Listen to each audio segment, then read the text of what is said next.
আমি ভোক্তা অধিকার থেকে এসেছি। জনগণের সাথে চিটিং করার কোনো জায়গা পান না আপনারা। মাছের দাম কত চেয়েছে আপনার কাছে?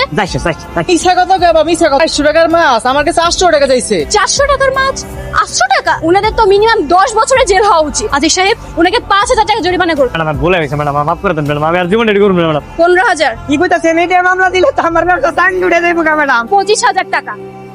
এই নেন আপনাদের স্লিপ। যদি এখানে টাকা দেন তাহলে 25000 টাকা, আর যদি আমাদের অফিসে যায় দেন তাহলে 30000 টাকা। এখন আপনারা চিন্তা করেন, এখানে দিবেন না অফিসে যায়? আমার চেহারা কিন্তু এমন আছিল না, ভালো লোকের মতো আছিল। আমার মানুষের টর্চ লাইট দিয়ে খুঁজতো। এই ক্রিম লাগানোর পর নিজের চমল লক্ষ্য চেহারা হয়ে গেছে। আপনারা মুখ লুকাচ্ছেন কেন? আপনারা ওই মাছ হলো না? আপনাদের কি লজ্জা শরম বলতে কিছু নেই? আজকে আপনারা পাবলিককে বোকা বানাচ্ছেন। ভুলে গেছে ম্যাডাম, আরো বলেছি বলে। এই ক্রিম কোথা থেকে নিয়ে আসছেন? গুলিস্তানের নিয়েছি ম্যাডাম, 10 টাকা পিস। এই ভিডিও করে না ভাই। আতিক সাহেব, ওদেরকে 15000 টাকার মামলা। ম্যাডাম আমার 5 বছর মা ম্যাডাম না খেয়ে থাকো ম্যাডাম, মাফ করে দেন।